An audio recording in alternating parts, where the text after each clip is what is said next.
नमस्कार. महाराष्ट्रातील विविध क्षेत्रातील बातम्या झटपट आपल्या मोबाईलवर पाहण्यासाठी लगेचच सबस्क्राइब करा राष्ट्रशक्ती लाईव्ह न्यूज आणि सोबत बेल आयकॉन प्रेस करायला विसरू नका.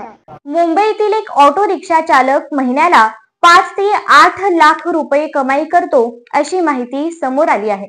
या रिक्षा चालकाची सगळीकडे चांगलीच चर्चा होत आहे.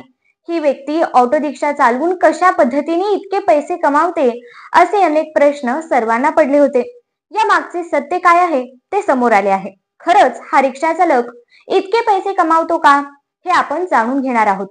मुंबईतील अमेरिका वाणिज्य दूतावास येथील ऑटो रिक्षा चालक महिन्याला तब्बल 5 ते 8 लाख रुपये कमवत असल्याची माहिती समोर आली होती. इतक्या मोठ्या कमाईमुळे या रिक्षा चालकाला चांगलीच लोकप्रियता मिळाली. आदिल असे या रिक्षा चालकाचे नाव आहे.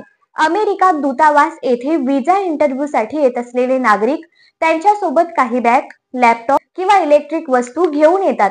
या सर्व वस्तू आतमध्ये घेऊन जाण्यास अमेरिका दूतावासात परवानगी नाही. त्यामुळे या व्यक्तींची चांगलीच तारंबळ उडते. मात्र या सर्व नागरिकांची गैरसोय होऊ नये यासाठी रिक्षा चालक आदिल त्यांना मदत करतो.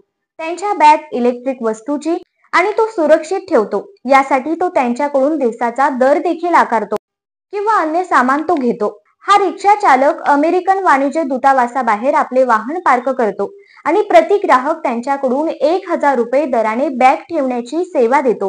दररोज 20 ते 30 ग्राहकांसह या रिक्षा चालकाला दररोज 20 ते 30 हजार रुपये असे महिन्याला 5 ते 8 लाख रुपये कमावतो अशी चर्चा होत होती. पण याबाबत या रिक्षा चालकाला विचारले असता त्याने इतकी कमाईची माहिती खोटी असल्याचे सांगितले. आदिल यांनी सांगितले की ही सगळी अफवा आहे असे सांगण्यात आले. 1000 रुपये आम्ही घेतो, मात्र त्यातले 600 रुपये हे लॉकर ज्याचा आहे त्याला जातात आणि 400 रुपये पासपोर्टचे काम करण्यासाठी आलेल्या व्यक्तीचे सामान सुरक्षित ठेवण्यासाठी घेतले जातात. 400 रुपये भाडे हे रिक्षावाल्यांचे असते. त्यांचा 13 जणांचा ग्रुप आहे आणि सकाळी 6 वाजल्यापासून ते अमेरिका दूतावासाकडे असतात.